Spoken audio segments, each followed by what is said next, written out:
Il va recommencer à bugger encore un coup.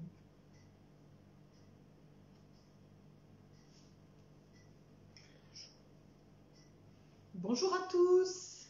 Bonjour. On est ravis de vous retrouver.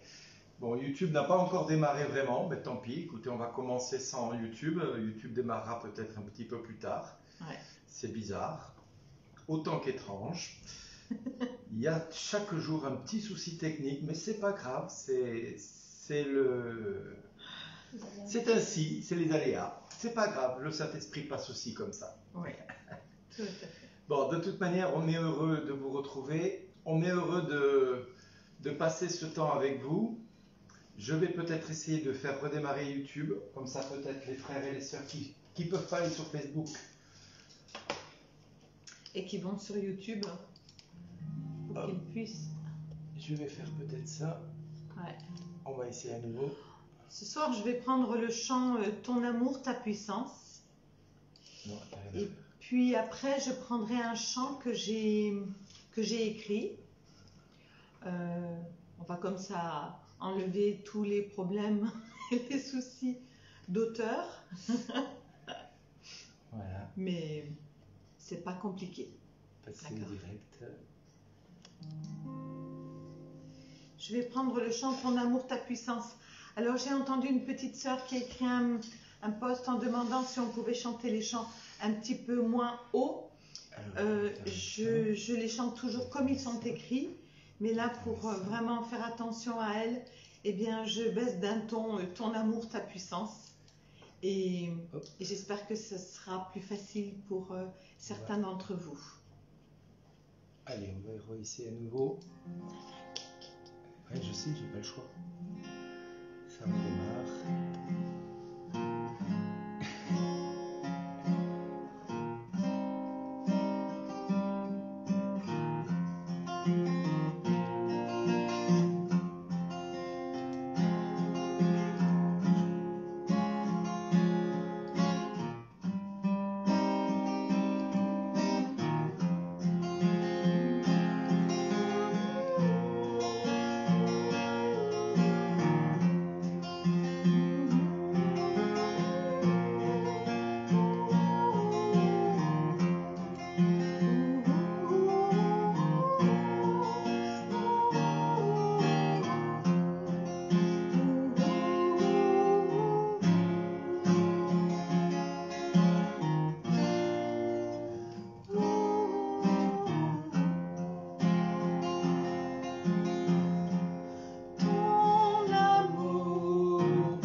puissance, ta présence dans ma vie, ton amour, ta puissance, ta présence dans ma vie, et je veux t'adorer de tout mon cœur, et je veux t'adorer de toute mon âme, et je veux t'adorer de toute ma force, car tu es mon Dieu.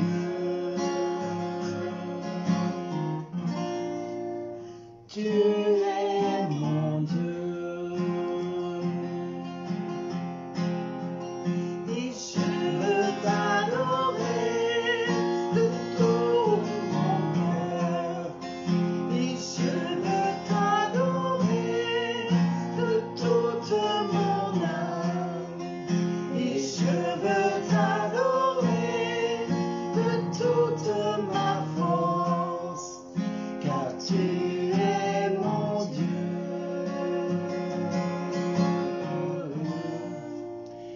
Tu es mon Dieu. Ton amour, ta puissance, ta présence dans ma vie, ton amour, ta puissance, ta présence dans ma vie, et je veux t'adorer de tout mon cœur, et je veux t'adorer de toute mon âme, et je veux t'adorer de toute ma force, car tu es mon Dieu.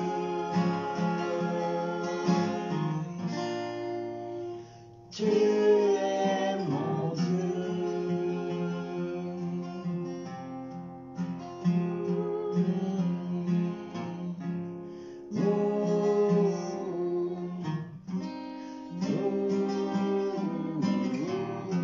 Viens, Seigneur. Viens, Saint-Esprit, viens.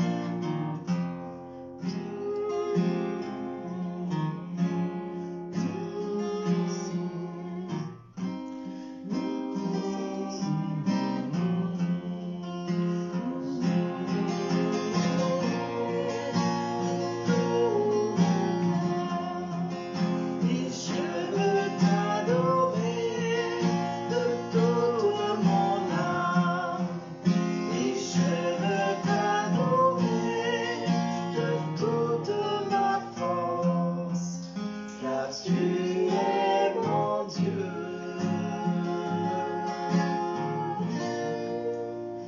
Tu es mon Dieu.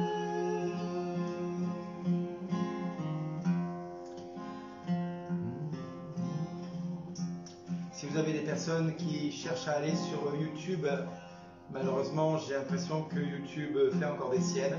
Donc désolé pour ce soir. Pour ceux qui sont sur YouTube, on transférera en replay sur YouTube la vidéo que nous en sommes en train d'enregistrer. Donc vous inquiétez pas, vous le verrez en replay si ça marche pas maintenant. Mais c'est pas grave, on continue, on se laisse pas démonter pour ça. Il y a bien plus grave. Amen.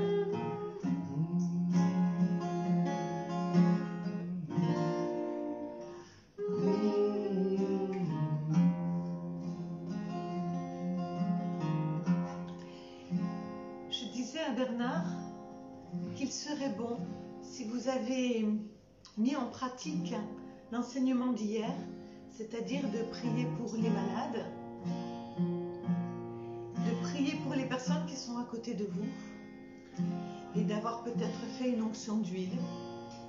Si vous avez des témoignages, n'hésitez pas à les écrire. C'est important qu'on puisse relayer toutes les grâces que Dieu fait.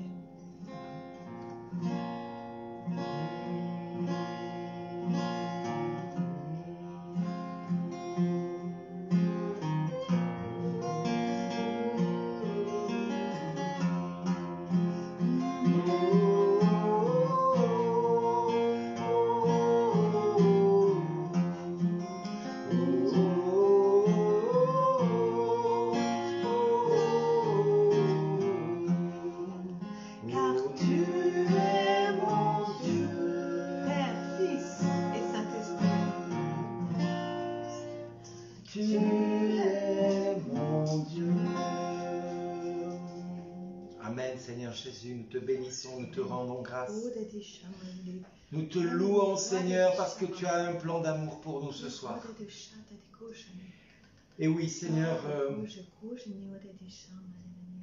nous te présentons tous ceux et toutes celles qui étaient connectés hier soir et qui ont vécu de belles choses, puisque les témoignages n'ont pas arrêté d'arriver depuis hier. Amen, amen. Merci pour tous ces témoignages que vous avez apportés. Alors n'hésitez pas à partager, n'hésitez pas à mettre des cœurs, à mettre des pouces autant que possible sur cette vidéo.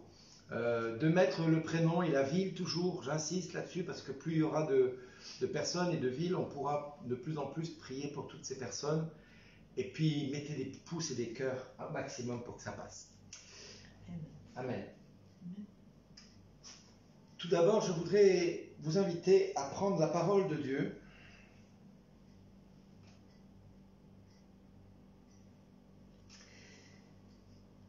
Je voulais aller au départ sur la lettre de Pierre, mais le Seigneur m'a réorienté vers la deuxième à Timothée. La deuxième lettre à Timothée, qui est quand même belle aussi en matière de puissance, de majesté, tant le Seigneur est précis dans tout ce qu'il dit à travers la lettre de Paul. Donc 2 Timothée, chapitre 2. Non. Pour l'instant, je suis encore dans l'hésitation du chapitre également. Donc je laisse le Seigneur me préciser, mais je crois que c'est décidé maintenant. Nous allons aller tout de suite au chapitre 3. Directement de la deuxième lettre à Timothée, chapitre 3. Sache bien ceci, dans les derniers jours surviendront des temps difficiles. Les hommes, en effet, seront égoïstes, âpres au gain, fanfarons, orgueilleux, blasphémateurs, rebelles à leurs parents, ingrats, sacrilèges, sans cœur, implacables, médisants, sans discipline, cruels, ennemis du bien, traîtres, emportés, aveuglés par l'orgueil, amis des plaisirs plutôt qu'amis de Dieu. Ils garderont les apparences de la piété, mais en auront renié la puissance. Détourne-toi aussi de ces gens-là, car ils sont des leurs, ceux qui s'introduisent dans les maisons et prennent dans leurs filets des femmelettes chargées de péché, entraînées par toutes sortes de désirs, toujours en train d'apprendre, mais sans jamais être capables de parvenir à la connaissance de la vérité. De même que Janès et Jambres s'opposèrent à Moïse, ainsi ces gens-là s'opposeront à la vérité. Ce sont des hommes à l'esprit perverti, à la fois inconsistantes.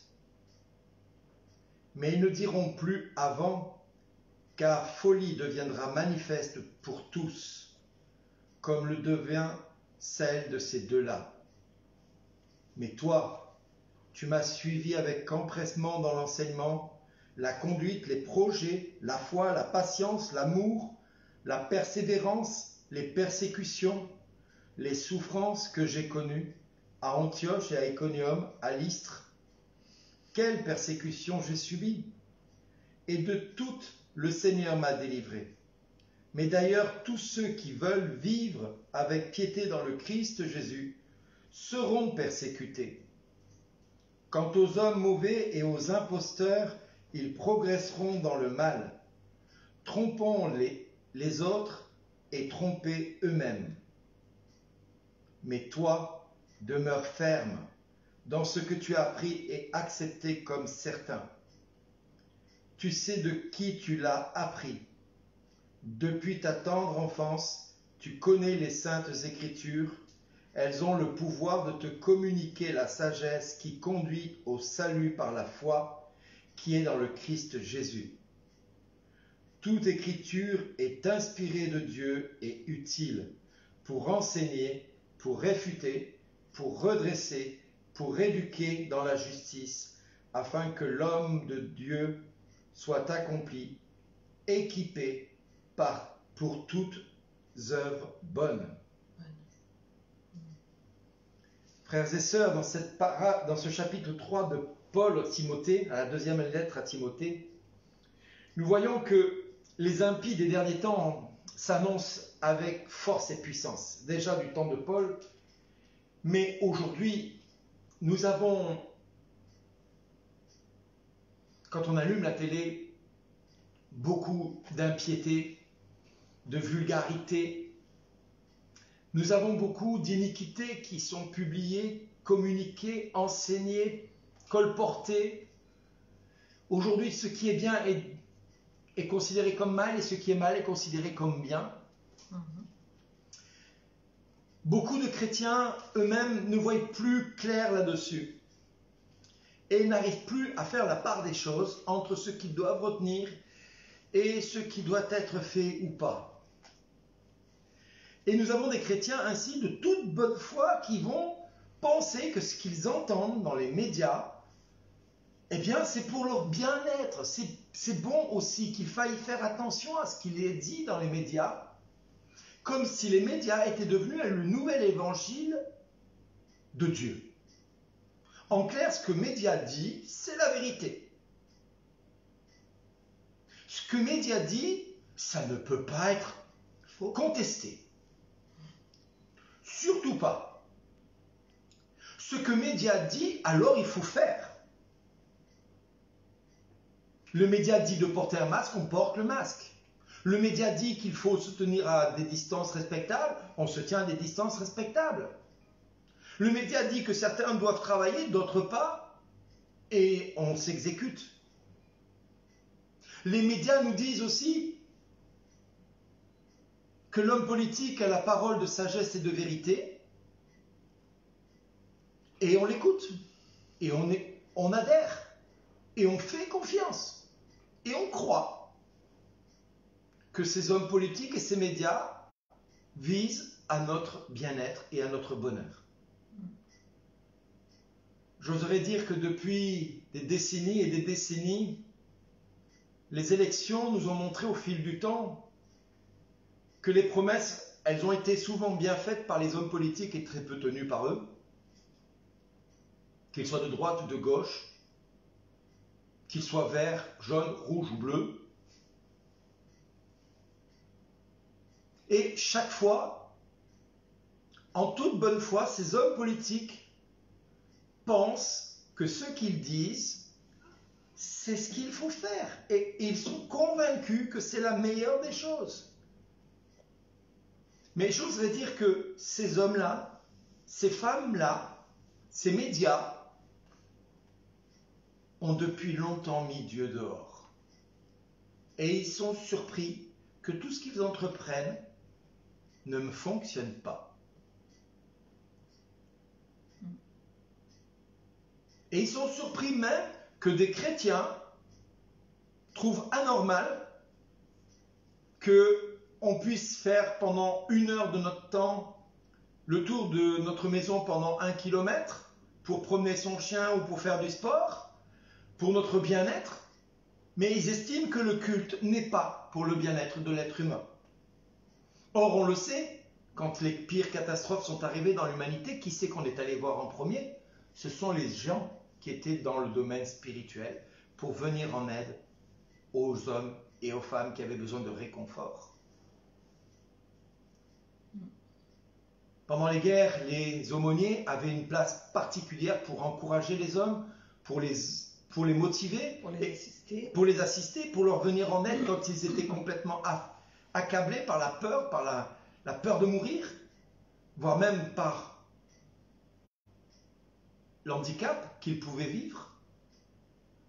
Ces hommes de Dieu, qu'ils soient protestants, catholiques, évangéliques, orthodoxes, ont toujours été là pour venir en aide à ces hommes et ces femmes qui s'engageaient pour une patrie qui aujourd'hui leur tourne le dos en matière de respect de leur foi. Alors nous, chrétiens, nous avons deux solutions. Soit nous continuons à faire les bénis oui-oui et on dit amen à tout ce que le gouvernement et les politiques nous disent et les médias nous disent sans faire travailler notre discernement. Et là, c'est notre liberté totale. Je ne critique personne, mais c'est une liberté que nous pouvons avoir de tout croire et sans faire travailler ce qui a entre nos deux oreilles, notre réflexion. Soit alors nous regardons la parole de Dieu et nous écoutons ce qu'elle nous dit, comme aujourd'hui,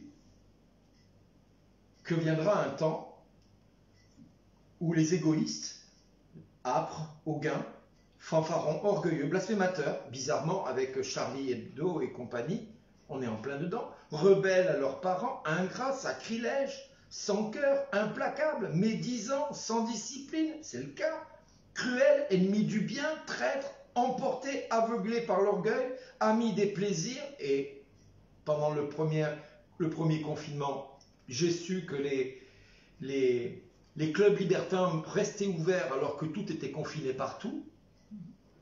Expliquez-moi la logique d'une telle décision politique. Ils garderont les apparences de la piété. Alors ces gens-là sont champions en matière de dire, oui, nous respectons le culte, nous respectons les croyants, ils ont le droit de pratiquer leur religion. Mais quand il s'agit de leur permettre de se réunir, on leur dit non, sous le prétexte de la protection sanitaire. Et on vote un décret de manière à ce que le côté protectionniste politique demeure. Et Paul nous dit, détourne-toi aussi de ces gens-là, car ils sont des leurs, des gens qui vous trompent, qui vous mentent ouvertement. Ils s'introduisent dans vos maisons par tous ces médias qui vous répètent à longueur de journée ce qu'il faut faire, dire, penser ou croire. Or, nous devons nous appuyer sur la parole de Dieu et sur le bon berger qui est notre Seigneur, qui est le seul en qui nous devons croire et en qui nous devons nous en référer de ce qu'il nous demande. Toute l'écriture est inspirée de Dieu et utile pour enseigner, pour réfuter, pour redresser, pour éduquer dans la justice, afin que l'homme de Dieu soit accompli, équipé pour toute œuvre bonne. Frères et sœurs, la parole de Dieu est l'arme redoutable que les politiques et les médias n'ont pas prévu que nous allions mettre devant leurs yeux. Parce que la parole de Dieu va les confondre. Nous allons pouvoir les confondre dans leurs péchés, parce que nous allons être capables de dire ce qui est juste et ce qui est faux. Nous allons pouvoir leur dire tout simplement parce que nous allons nous référer à la parole de Dieu qui nous dit ce que nous devons croire ou entendre ou penser. Mais ce n'est certainement pas des hommes avec l'esprit fourbe que nous devons nous appuyer ou croire ou suivre. Alors je ne dis pas que tout le monde est pourri. Dedans, il y a des hommes et des femmes qui sont de toute bonne foi. Et il faut prier pour ces hommes-là, pour qu'ils aient le verbe facile pour se déclarer en faveur de quoi? Du droit de l'homme. Nous sommes un pays où le droit de l'homme, il est capital de le respecter. Je lisais un post ces derniers jours sur Facebook qui m'a fait plutôt sourire jaune et rire jaune. Excusez-moi le commentaire. Aujourd'hui, pour sortir de chez soi, il faut une attestation. Pourquoi pas? Pour aller faire des courses, il faut une attestation.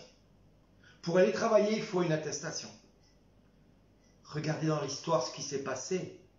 Nous avions des laissez-passer pour nous déplacer d'un endroit à un autre. Et si nous n'avions pas le laissez-passer, nous étions arrêtés et mis en prison. Et aujourd'hui, la police, qui devrait s'offusquer qu'on revienne à ce côté-là, continue à appliquer ce qu'on leur demande de faire. Des amendes, des contrôles, et pour ceux qui récidivent, des grosses amendes, voire de l'emprisonnement ferme. Frères et sœurs, nous ne pouvons pas, nous chrétiens, accepter cela. Nous ne pouvons pas accepter, sous le prétexte excusez-moi le terme, fallacieux, perfide de certains, et je ne fais pas de politique, mais il est écrit dans la parole que nous devons nous appuyer sur ce que Dieu disait.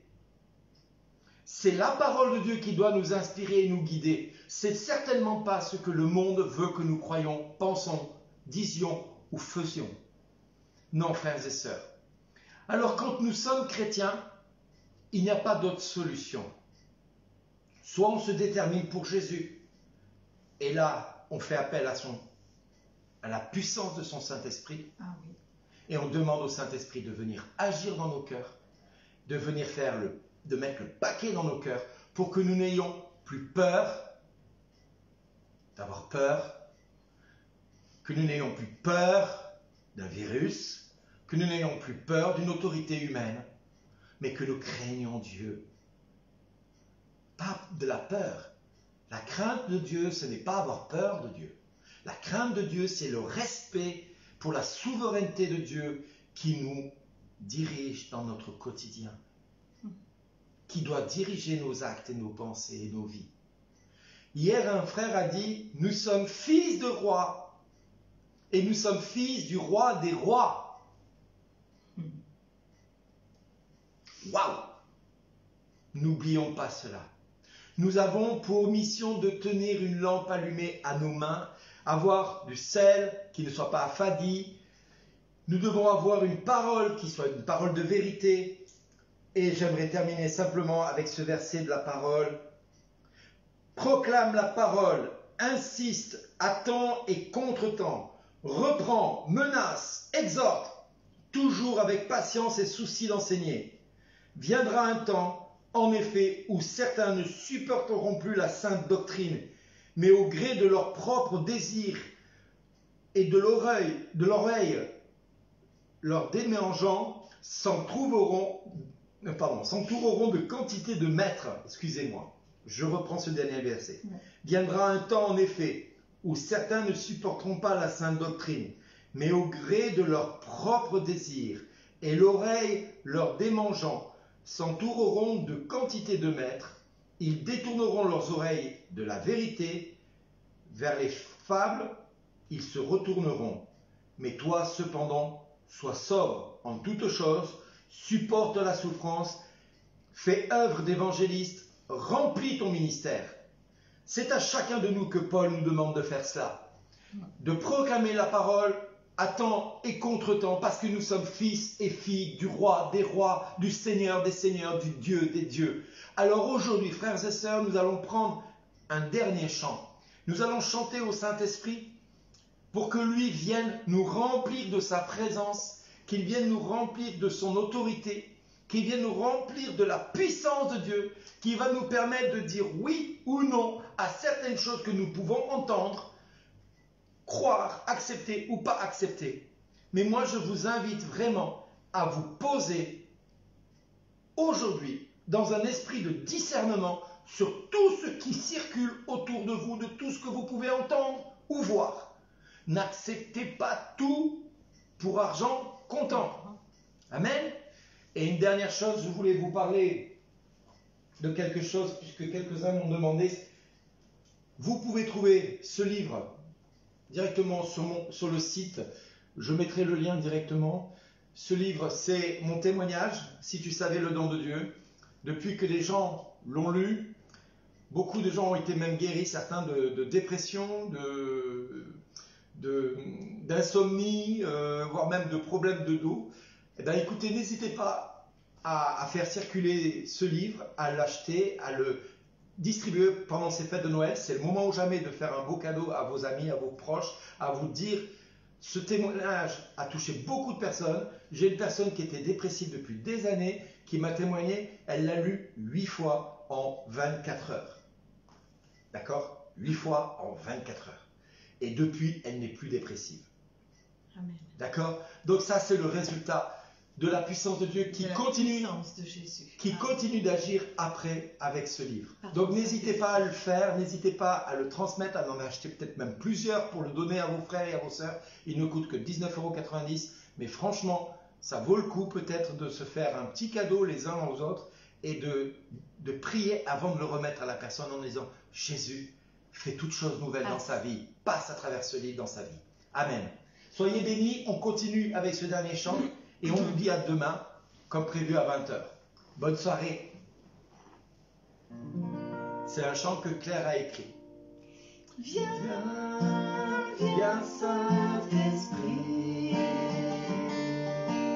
viens et remplis ma vie. Oh, viens Saint-Esprit,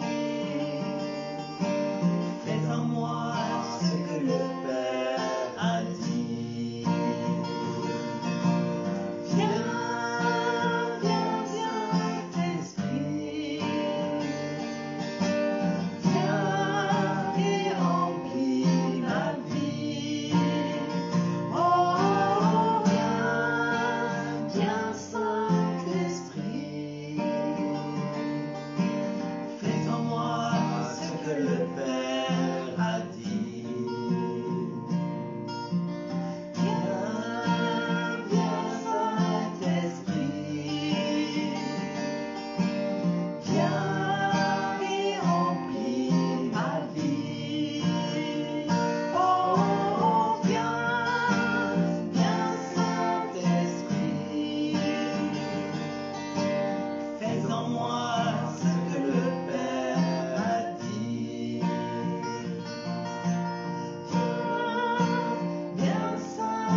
Saint-Esprit, nous te bénissons, nous te rendons grâce pour tous nos frères et toutes nos sœurs qui ce soir écoutent cette vidéo.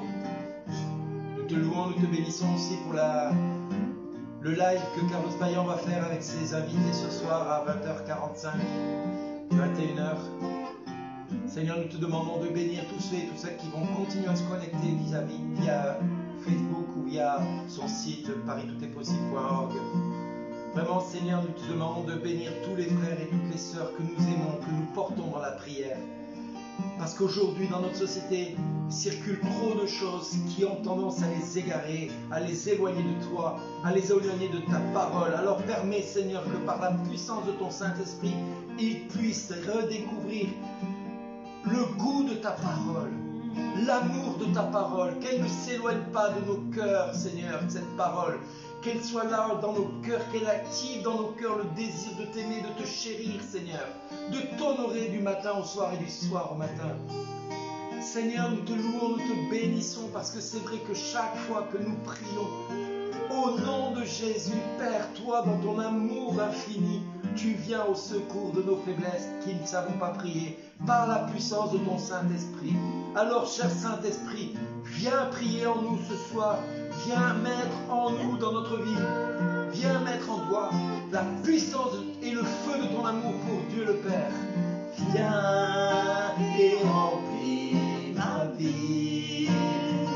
Oh, viens Saint-Esprit. Fais en moi ce que le Père a dit. Viens.